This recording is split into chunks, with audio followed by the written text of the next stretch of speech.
یہ آپ حضرات یہ منزلیں جو طے کر کے آئے ہو، یہ جو کرایہ خرچ کر کے تشریف لائے ہیں، یہ یوں ہی نہیں ہے، سنی سنائی باتیں نہیں ہیں. ہاں، اس پر جو ملے گا انعام پھر پتہ چلے گا. ابھی تو بجائی ہے، الدنیا مزرعۃ الآخرہ. ابھی تو بجائی ہے، بیج ڈال رہے ہیں، پلے سے خرچ کر رہے ہیں، پلے سے. ہاں، جب پھر نتیجہ ظاہر ہوگا پھر پتہ چلے گا. صحابہ کا ایک لشکر اللہ کے راستے میں جا رہا تھا. ایک آدمی سواری اس کے پاس موجود، وہ پیدل چل رہا تھا. یہ بھی حیات الصحابہ میں لکھا ہے. ہماری گزارش ہے حیات الصحابہ انفرادی ضرور پڑھا کریں، ہر آدمی کے پاس ہو. ہاں، گھر والوں کو پڑھ کے سنائیں.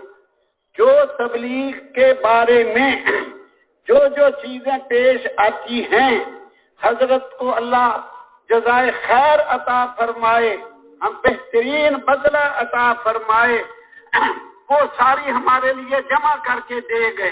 ہاں، جمع کر کے دے گئے.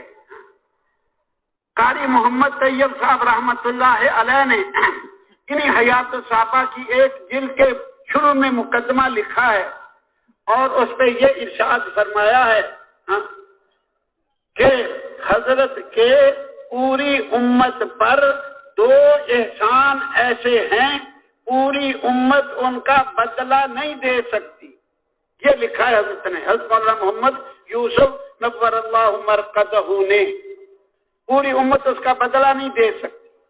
ایک تو یہ کہ تبلیغ کا کام، جو الفاظ پورے پڑھنے ہوں تو اس پہ دیکھ لینا، میں تو خلاصہ عرض کرتا ہوں.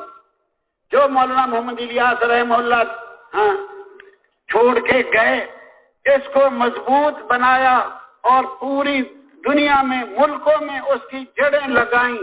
یہ اس کا اتنا بڑا احسان ہے مولانا محمد یوسف رحمہ اللہ کا کہ پوری امت بدلہ نہیں دے سکتی. اور دوسرا لکھا ہے حیات الصحابہ، یہ کتاب، یہ ساری امت اس کا بدلہ نہیں دے سکتی. عوام تو عوام، خواص کے سامنے بھی یہ چیزیں نہیں تھیں.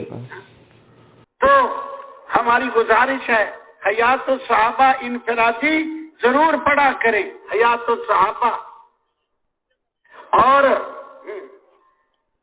اس پہ لکھا ہے وہ آدمی پیدل چل رہا، سواری پاس موجود. ایک دوسرے آدمی نے اس سے پوچھا، بھائی تیرے پاس سواری بھی موجود ہے اور تو پیدل چل رہا ہے؟ اس نے کہا میں اپنی سواری کو تھوڑا آرام دے رہا ہوں، اور میں نے رسول پاک صلی اللہ علیہ وسلم سے سنا ہے جو اللہ کے راستے میں نکلے، اللہ کے راستے کا گرد و غبار جو اس پہ پڑے، دوزخ کی آگ تو درکنار، دھواں بھی وہاں نہیں آئے گا. ما مست النار، جو دھواں آگ اس کو چھونے کی بھی نہیں. یہ آدمی پوچھنے والا دور چلا گیا، سارے قافلے سے ایک طرف چلا گیا. وہاں جا کے زور سے پکار کے اسی آدمی سے پوچھا جس سے پہلے پوچھ چکا، ارے تیرے پاس سواری موجود ہے کہ تو کیوں پیدل چل رہا؟ وہ سمجھ گیا کہ یہ سب کو سنانا چاہتا ہے، ابھی مجھ سے پوچھ کے گیا.